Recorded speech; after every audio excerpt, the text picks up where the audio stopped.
I was the one that, I kind of like abandoned myself. I know I kind of speak in third person, but like I gave up. Like I just showed up and I had to consistently like motivate myself and get back into that groove. And like, if you ever got to a certain point where it doesn't matter who's there, it doesn't matter what someone tells you, like you got to figure it out on your own. There's a difference between a dream chaser and a dream catcher. Thanks all for tuning in to Dreamcatchers, where we make things happen. Dreamcatchers was formally launched to unlock the hidden potential in successful, self-motivated individuals who desire to take their life's work to the next level but need support to evolve. We are a collective group of professionals with various backgrounds that use our talents to assist those individuals in realizing their wildest dreams by providing education, inspiration, and direction. This podcast is where we share the lessons we've learned along the way to catching our dreams and give you some context around the how and the why to each approach to put you further ahead on the journey to catching your dream. Are you ready?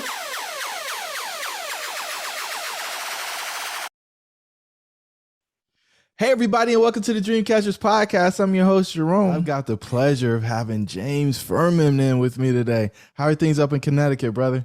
Good, man, Jerome. Thanks for having me on. Things are good, man. No complaints. I'm excited to hear from you. So we do things a little unconventional here. Usually people make the listeners wait all the way until the end to find out how they can get into contact with them. But I like to do it up front. So the listeners are going to love your story. They're going to want to know more about you and maybe have some questions for you. So what's the best way for them to get in contact with you? So the best way would be James at Mission 4 Media. So the number 4, James at Mission, the number 4, the word media.com. That's the best way. Or they can go to missionformedia.com as the website. And here they go. They're scrolling, man. They're typing it in, Mission for Media right now. They're like, what's up with this guy? How did he get on the podcast? And so let's dive into the background, man. Like, who are you? Where are you from? Give the listeners a rundown if they don't know anything about you. Definitely. Oh, actually, journeyto7figures.com is like more about like I think what we're going to be discussing today. But yeah, those three contact points. So a little bit about me, man. Where do I start? So I'm from Connecticut, born and raised in Connecticut. I've always been, like my parents grew up and I was always into business and coming up with creative ideas. I think I started like my first business with AK, which is, a lawn care company. Everyone has that, like where they're cutting lawns at like 12 years old. And they're like, I got my own business, but it's not really a business yet. But I've always had that entrepreneurial brain.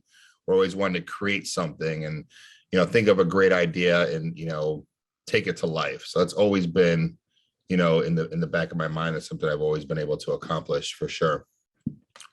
Okay, so you're running around with the parents' lawnmower, cutting other people's grass, putting all the money in your pocket. Did you make them pay for the gas? Because I used to make my parents pay for the gas too when I was still in the lawnmower. Yeah, I did. Of course. No, because what my dad would do is like, I would try to I try to sneak the lawnmower and then like the gas. And my dad was just like really strict growing up. Like, I mean, you can eat like a cookie out of the cabinet and he'd be like, wait, one of my cookies. You know what I mean? So like he just always knew. So he would look at the gas when I got back and like, did you use some gas? He just always knew what was going on. But it started there and, it evolved over time into different businesses. My parents had like a real estate company growing up and I just always wanted to start my own business. And I'm pretty sure we'll get to that. I kind of want to go in the flow that you have, but that's how it started. Love it. So you're growing, you're figuring out how to make money and you're getting through high school. And so what's the next step after you graduate? Do you go to college or what happens? So when I was in high school, I always wanted to start my own clothing line. That was like the first business that I wanted to start. I was like, it just always like, because I'm tall and I could never find like fashion that fit me and like still looked good. I felt like everything out there was like for people that weren't as tall as me. So I wanted to start a clothing line. So I'm like, let me go to school for business management and figure this thing out and, you know, really see what I need to do. So, you know, started researching, went to college, started college, and then, you know, I had some really unforeseen circumstances happen to me, like while I was going to college. While I was in college, I unfortunately was falsely accused of a crime that I didn't commit. And at the time, you know, I had to withdraw from college to actually do some time. Whoa. So you weren't just accused, but convicted and Yeah. the whole deal. Because of where I was at and, you know, the climate of the town that I was in and some other, you know, things that happened. They basically tried to give me more charges than I actually was guilty of. It was like overboard. It was just like, we're going to make an example out of you. So, you know, it was like a little petty thing where I probably would have been in and out that night. You know, as a kid, I was 19 years old, just, you know, at the wrong place, wrong time. And they wound up trying to give me charges that would give me more than 10 years. And the crazy thing is when I was first in the, you know, holding cell, they told me that, well, we're going to make an example out of you. You like to run, and we're going to basically give you this charge, this charge, this charge, this charge. So it went from me getting out that night to my bond being like $85,000 within the blink of an eye. And they basically told me to my face that, hey, you know, we're going to make an example out of you in, you know, one way, shape, or form. Are you comfortable talking about what happened? Because I think the listeners are out here like, man, what in the world happened? Yeah. I mean, come on. Yeah. So I'm from Connecticut, basketball fan. UConn won the championship. This was, I think, I want to say 98 or 97. They won the championship. So my friends and I were like, hey, let's go up to the campus and let's just celebrate, right? So, you know, at the time, you know, I'm 19 years old. I think I had like 2 dime bags of weed on me, something small, something like not even that crazy at all. So I went up there, and next thing you know, people were like riding cars through the campus. And like, you know, I think I sat on the back of a car, and one car went by, next car went by. It escalated like that. I mean, it turned into a full blown like riot, or like, you know, whatever you want to call it, within like 30 seconds of me sitting on a car. So we're everyone's getting crazy. People were like burning fences. It was just got out of control. So a cop comes up to me and he's like, if you do that again, he's like, you're going to jail. And I'm like, just all I did was sit on a car. You know what I mean? Like, I really didn't do anything. You know what I mean? But he opens up his jacket and he has a camcorder. So I'm like, all right, like I'm trying to get arrested. Like I'm in college. Like I'm just trying to get out of here.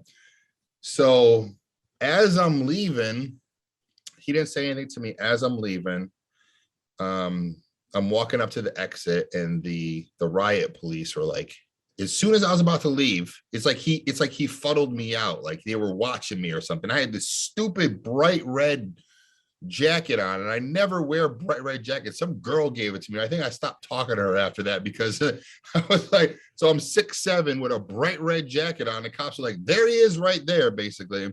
So I'm about to leave, and as soon as I get to the exit, the cop says, get him. So there's like 15 cops that just start running at me in like riot gear. So you're a 19-year-old kid, like, what do you do? Like, I just started running. I was like, what? I'm like, I was gone. I don't think I ever ran that fast in my entire life. I was gone. Like, I had smoke coming off my sneakers. So I started running. I lost them. And then to this day, like, I took this left. And to this day, I have dreams about this still. There was like a tree, and there was like a little ditch next to the tree. And in my head, I was like, I should jump in that ditch. And then I did it. And when I ran where I did in Gamble Pavilion in Connecticut, if anyone knows it, like the campus is like cut off. And like, once you run somewhere, it's like a dead end with just doors that you can't even open. So I run in there, trying to open the doors. I tried to double back, and the cop clotheslined the shit out of me, like almost broke my chest. And he was like, and then before I went there, I had put those 2 little dime bags in my shoe, in my sock. But when they arrested me, one had fell inside of a hole that was in this jacket that this girl gave me that I later stopped talking to because I don't like red jackets. So so they arrest me. They're like, oh, what's this? And I'm like, oh man, I'm thinking to myself, like, it's 1 dime bag. Like, I'm going to be out tonight. Like, I don't think anything crazy is going to happen to me. So when they put me in the cell, the cop's like, oh, you're a track star. You like to run. You like to run, huh? I'm like, not saying nothing. He's like, how about this? He's like, just because you ran, we're going to give you assault on a police officer with a firearm, resisting arrest, possession, intent to sell, inciting a riot. They basically, because I ran, they threw 7 additional charges on me that combined with all of them together would have carried 10 years. So I'm like, what just happened? So my bond went from, just basically just being released the next day to $85,000 with the blink of an eye, because I actually just ran. So try to make an example out of me. Yeah, so that's the story of what happened. And like, people are like, oh, it's not like this, it's just they try to make an example out of me and give me more years than, I shouldn't have been facing any years whatsoever. Like, it should have been like, okay, you can go home today. And they just try to make an example out of me. That's wild. And so, I mean, what happens next? Like, parents try to get you lawyered up and you're going to fight the fight, or like? Yeah. So I got a lawyer, and I was still going to college, still going to court, trying to figure all that out. And finally got down to it. My lawyer was like, he's like, you could take this, you could plead out and take this thing, but they're just, because of it, what happened on the UConn campus in the town that I got arrested in, they were really trying to find like these, few individuals or whatever that they could pin this on and really, point the finger and blame them. So they're like, he's like, they're really adamant about making somebody guilty. And it looks like they're going to try to go through everything they can to like make an example out of you. Like, they've already thrown all these charges on you. He's like, there's a small chance that, if you're guilty on these charges, you take it to trial. He's like, there's a chance that you could do a couple years, up to 10 if they wanted to get really crazy. And I'm like, well, I didn't even do anything.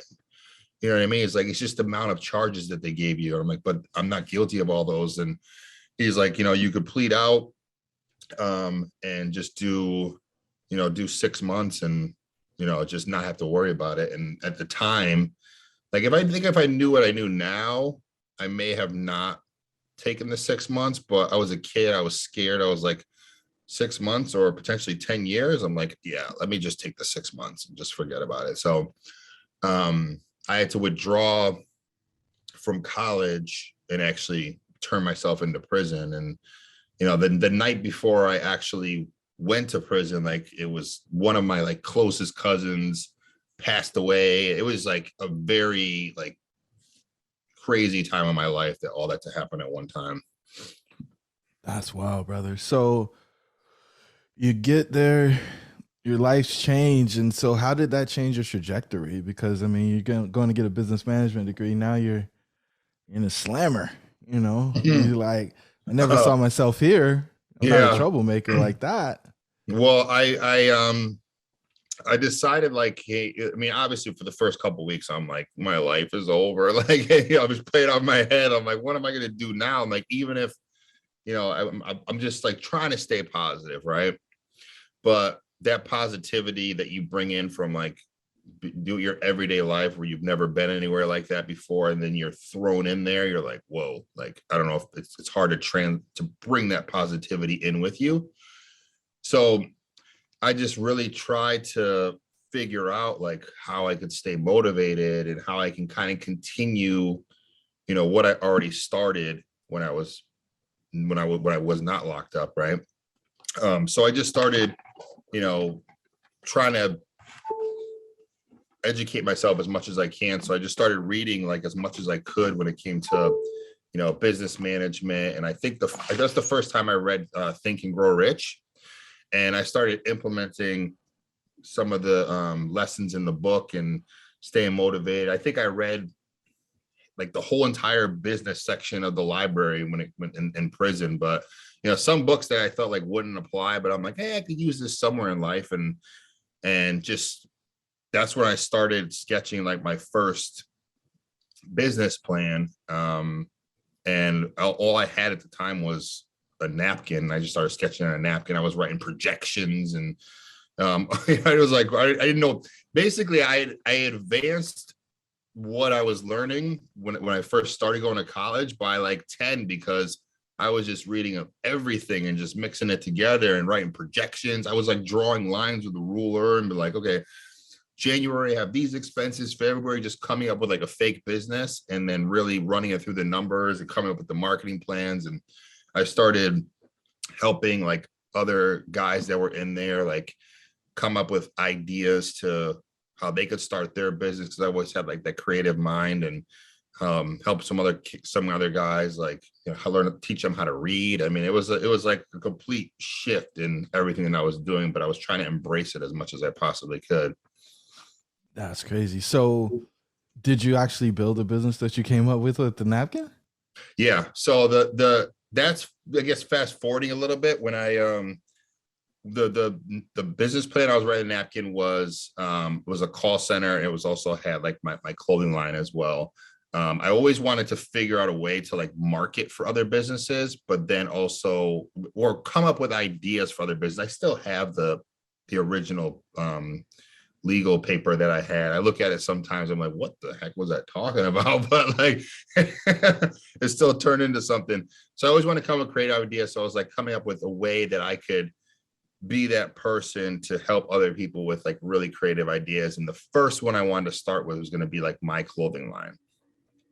So when I got out, I was on parole, and I'm like, hey, it's like, as soon as I'm off parole, like I'm getting out of here. Like I just needed like that fresh start. I needed to just leave and start over. So when I got out, I packed 2 duffel bags. And at the time I was like DJing parties. I packed 2 duffel bags, and they were 90 pounds a piece. I remember this because when I got to the airport, they're like, these are overweight.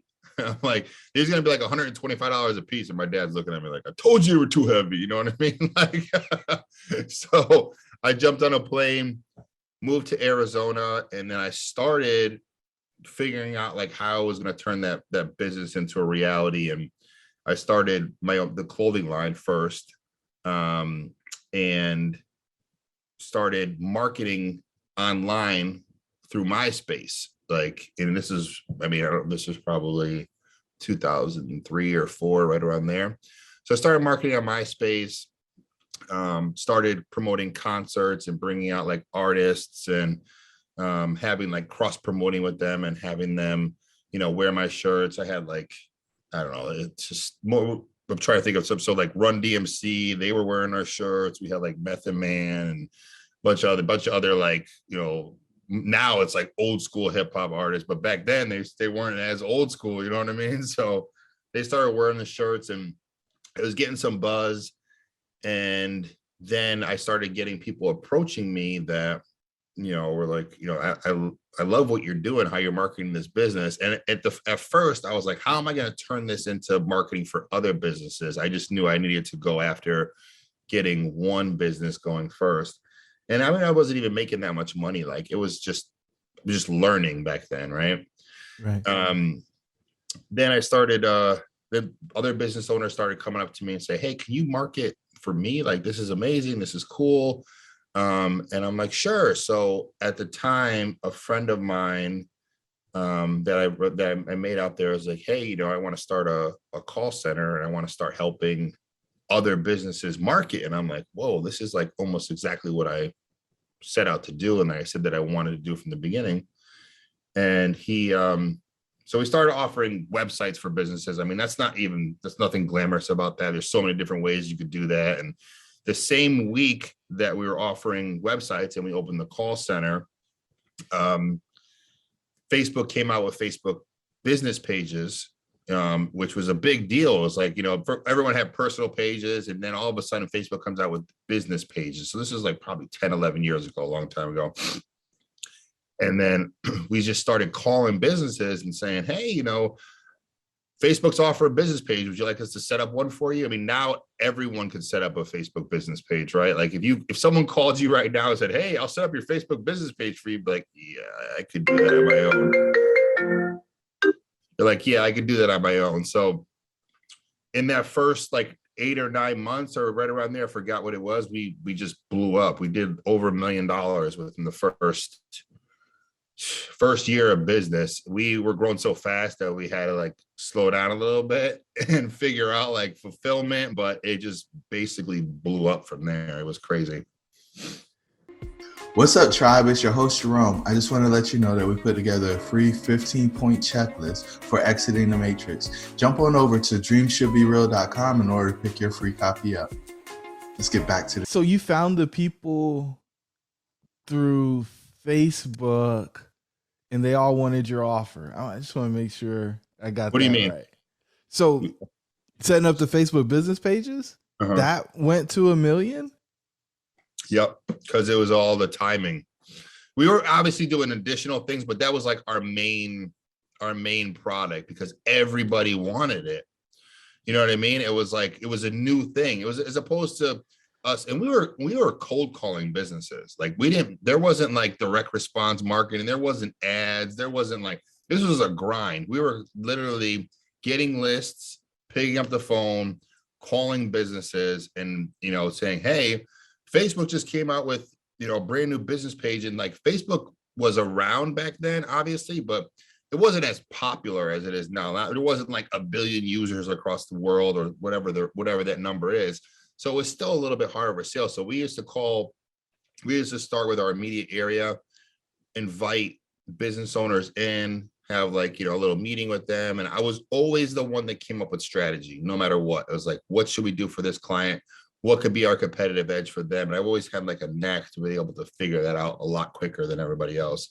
But yeah, that was our core offer was the Facebook business pages. And so were there a lot of competitors in this space or? I don't even know, man. I think like when I do something, there's competition out there, but I just try not to even think about it, man. Cause it's like when you, when I feel like there's competition in a lot of different markets, you want to see what your competition is doing. You want to analyze that. Obviously you can make your product better, but the fear of there not being enough, business out there. And I've never had that problem. I'm like, okay, I'll just, if there's competition and people are doing it, that means there's a need for it. Right. Yeah. So we just kept going after it and it grew really, really, really quick, man. It was amazing. So did you break it? Like, or was it pretty smooth as you were going through? Because I imagine fulfillment and hiring people and all that other stuff is just. Yeah, we broke it for sure.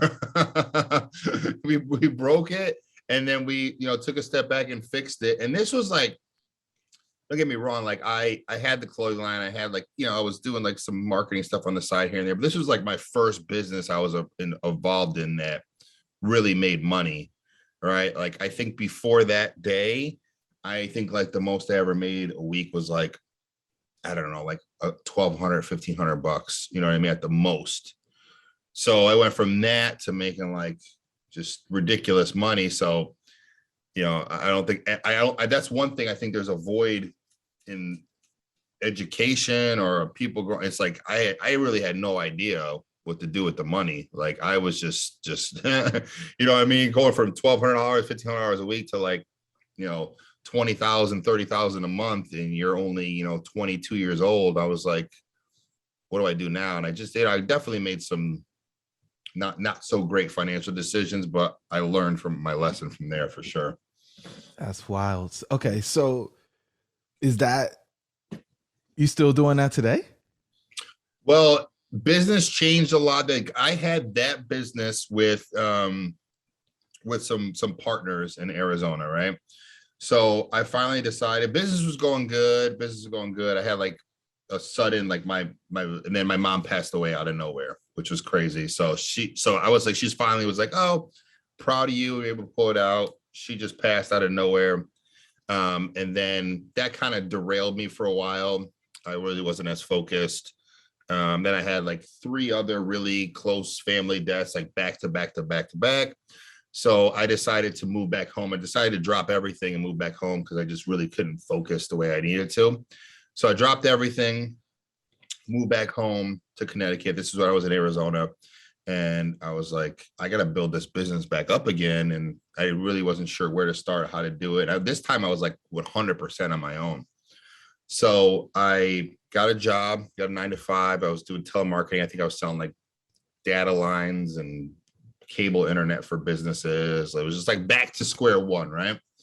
So my boss, was really cool at the time. He knew that, I wasn't going to be there forever. He just knew that I needed a job to support my family and everything. So what I would do is I would go and get those circular books that were people, like, it's like the bargain book or whatever it is, like the little newspaper thing that I don't know if it even works or not, but people still advertise. Oh, it works. It works. It works. Oh, so, so I basically went and got these bargain books, and I was like, I know that these people are advertising.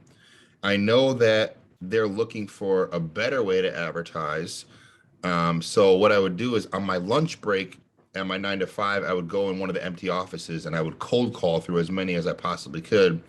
And I would set up appointments for the next lunch break. And my boss was really cool at the time. He's like, if you need a little bit longer of a lunch, he's like, it's fine. Just, he's like, just take a little bit longer lunch. He's like, I know that you're trying to build your business back up. So I would call businesses, set up appointments, and then I wind up selling, like, I think I had 3 clients at the time, and I was making $2,500 a month. So I went from all this crazy money back to zero, got it back up to 2,500.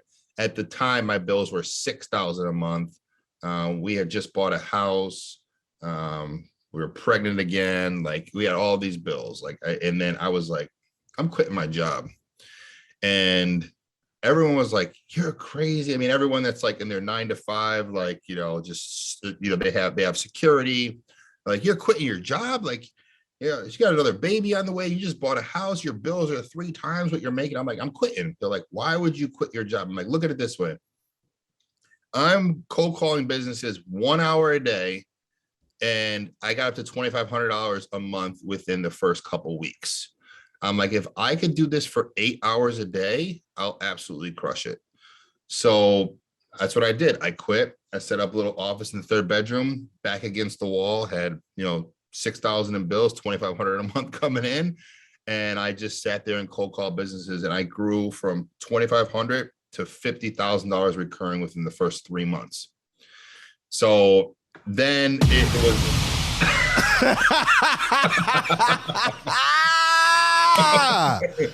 Yeah.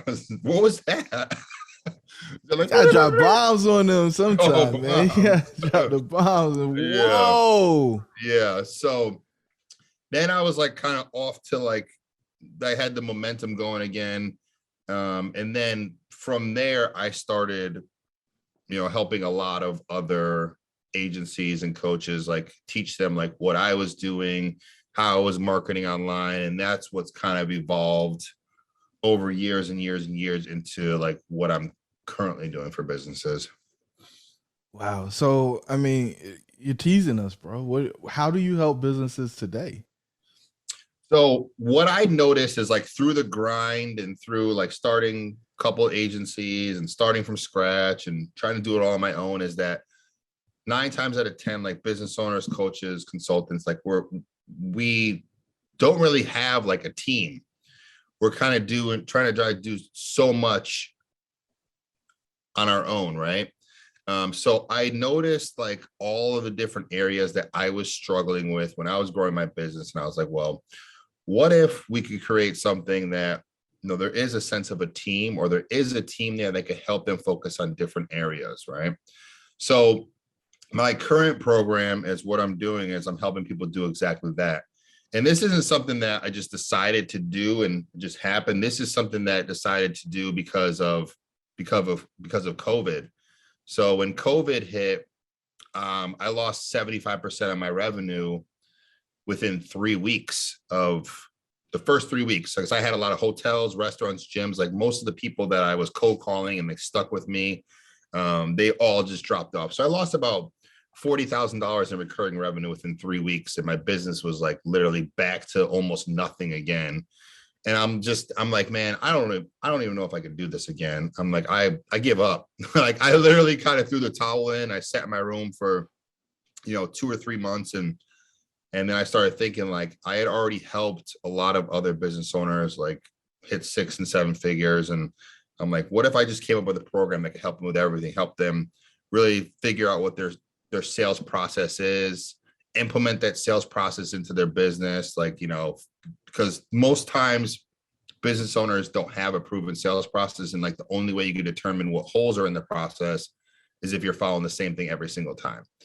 And then what I do is I help them structure their offer. I help them make it compelling and irresistible because it's a competitive marketplace. Depending on where you are, really determines like, how are you going to stand apart from the competition? Like what's going to make you different? So we help them with their sales process. And then once we help them with their sales process, we help them find a salesperson as well. And then from there, we help them book appointments depending on what demographic they're in. So that would mean, helping assign like virtual assistants that could help book appointments for them. And then we also have members on our team that can help them with processes, fulfillment. It's pretty much top to bottom, like a business in a box, realistically. But when I first started it, I was like, this is great. I'm crushing it. But then I started looking at my numbers and I'm like, man, you're offering this great product, but you're not making any money on this. So I had to kind of take a step back and really, figure out, how I could, move some numbers around and get it to work. So we're finally at that point now. Now, I don't know if you want the listeners to know, but I'm pretty proud of it. Like, they give out awards for people who put enough money through funnels, right? Yeah. And so I think you made a submission here recently and like I said, Nest Funnel Hacking Live, you'll be on stage. Yeah, so I've helped multiple people get 2 Comma Club awards through ClickFunnels. And for me, like I changed niches so many times because it was just like how I am. I'm like, I would figure out like a great idea for a specific niche. I would work with it. And then I'm like, okay, let me figure out a new one. It's just like, I don't know, my ADD brain or whatever it is. But now because I finally like have a business that I could work with like multiple types of like businesses, mostly coaches, consultants, and, and agency owners mostly. But now because I work with so many different types of people underneath the umbrella, I'm able to run like one funnel for all of that. So yes, I'm submitting my 2 Comma Club award finally and grab that. But yeah, it's like, I think the one thing I really like about this business and like just business in general is like, it just really allows me to be like super creative and really put those ideas to work a lot faster because I have like a team that can help me with that. And then I never really thought I could do that. I think we're all accustomed to like be educated or taught that like the harder you work, the more success you get. The harder you work, it's like, no, it's the smarter you work. And, it's just like how you could help people work for you. And like, I never really understood that. I'm like, I could just outwork everybody for the rest of my life. And I'm like, I'm only going to get to the same spot every single time if I do that. So now I give people the team that can help them work smarter the same way that I implemented it for myself. That's wild. So, I don't want to gloss over it because you said you threw in the towel. Yeah, we're just in your room for 2 or 3 months. I mean, that's depression, bro. So no, I know it was depression. I know, believe me, I get it. Who showed up to help you get out of that? Like, I mean, you said we were pregnant again a few times. I got a house, I got all these bills. Like, who was standing in the gap? Me. I showed up because I was the one that, I kind of like abandoned myself. I know I'm kind of speaking in third person, but like I gave up. Like I just showed up, and I had to consistently like motivate myself and get back into that groove. And like, if you ever got to a certain point where it doesn't matter who's there, it doesn't matter what someone tells you, like you got to figure it out on your own. Like there's nothing that nobody else can do unless you're ready. I just wasn't ready. I just was like, I don't care. I just like, people would say like marketing or business, and it was almost like, oh, leave me alone. You know what I mean? Because but at the same time, it lit a fire under my ass, and I was like, and it's like the more adversity and things that you go through, and the more things that happen to you, it's like it builds up. Like, what am I trying to say? It just makes you tougher for the next battle, right? You're like battle tested. You're like, okay, well, what's next? Like, it's not like you're welcoming something on, but you're like, if something happens to me, I'm like, shit, I've been through this, and this. This is nothing.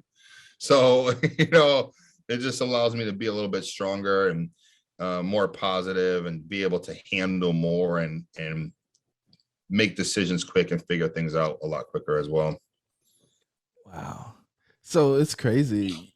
You're giving people all the systems and processes they need in order to actually have their business. Because what I find most when people come into coaching is they've never sold anything. They got an idea. They have no idea how to fulfill it. And it's like, they're kind of just floating in the sea. There's also a fine line there, right? So it's up to us internally as our business to make sure that we're working with the right people. So we have like certain criteria that we like to meet, like, and it's not very complicated at all, but anyone that's completely new, obviously we have something for them, but they're probably not quite ready for like the done for you program that gives them the team members and starts trying to go out to the market and selling it. So we try to look for people that, have some experience. They've, obviously have some sort of program structured. They've worked with clients before. They have some sort of following. They have some sort of voice. They know how to use social media. That's a plus. So, we try to look for those things. But so what we're doing now is we're developing programs for all different levels, right? So someone comes in and they're completely new. Here's a program that's going to help you get to not being like, get you through that the noise of getting to the next level to make you ready for one of our other programs. So we've noticed that after doing this for a few years that we're gonna have to meet people where they are and then help them take them to the next level. And it's all the value ladder, obviously leading them to, your highest package, just, however you want to do it.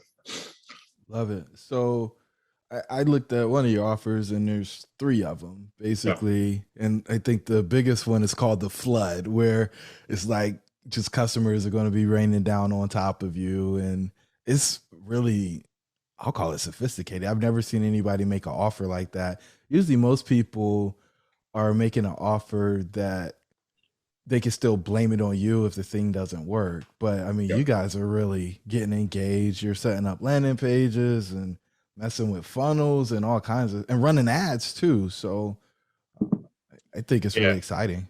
Yeah. So, so we're doing it all. The good thing is like we, obviously we can't do everything, right? There's still going to be things on the client and, but we are always there to like help them through and because of like how resourceful I am and because of everything that I've been through and like, even like from when I started my business, however many years ago that was, I've always kept like a really close connection with almost everyone that I've met over the years. So it's built like into this community of people that I can rely on and trust, and we're able to kind of use all of those resources for our clients as well, which is great. Perfect.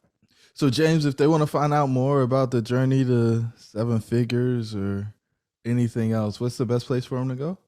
I mean, do I give people my phone number or is that too forward? Nah. You can send them to the site again. And we just gave it to them at the beginning. So I want to give it to them at the end. Yeah, I know. So they want to go to mission4media.com. Then it's the number 4 there's or they can go to journeyto7figures.com. So it's journey to the number 7figures.com. So those two pages and resources will give you contact information. Also let you know about the agency side, also the done for you side. And we got a lot more things coming down the pipeline, man. I feel like I've been doing this for a while, but I feel like I'm just getting started. I've probably heard that before, but I think I'm just getting started on the next phase of where I want to take it to. Let me put it that way. So what dream are you most focused on catching next, since you bring that up? I still want to do the done for you, but I'm going to work towards more of like, one thing that I haven't done that much is like more like live speaking engagements. So I want to move towards that. I'm actually working with a local business right now that speaks in like front of prisoners and teaches them about business. So I'm getting involved in that. That's going to be starting in the next couple of weeks here. So I can go in, talk about business and, kind of share my story to people that are in my situation that I've been in. Like, hey, look, like I've been where you're sitting and I got through it. So starting to go down that space a little bit more. Sharing the message. I call that the significance play, helping people become more of who they're supposed to be. Yeah. So final question for you, my brother. What's the one thing you want the listeners to take away from this episode? I think it's like, I mean, it might sound like you've heard it before, cheesy, but it's like the lessons that you're going through life and the things that are happening in your life, like they really are happening either to mold you into the person that you want to become or to teach you a lesson, right? It's just that we need to understand that it's not difficult to make like a change. And the harder it seems, that just means that you're getting a little bit closer to that change. So it's like the last, 30 seconds of a race for a runner or something. It's like you're a lot closer than you think you are. It's just that last final 5-10%. That's where like the majority of people usually quit and they're like, I can't do this anymore. So I just want people to know that if they're doing something every day to reach towards their goals and they're staying positive, it's just a matter of time before they get there. And the different people that they're going to meet along the way, the different lessons they're going to learn are going to all be positive because they're pushing towards one of their goals. Love it. Yeah. The way I like to say that is your dreams should be real. We'll talk soon. Yeah. Thank you for joining the tribe today. We would love to hear from you. Please don't forget to rate, like, and share. Perhaps someone you know could benefit from what we've discussed. Until the next time, remember that your dreams should be real.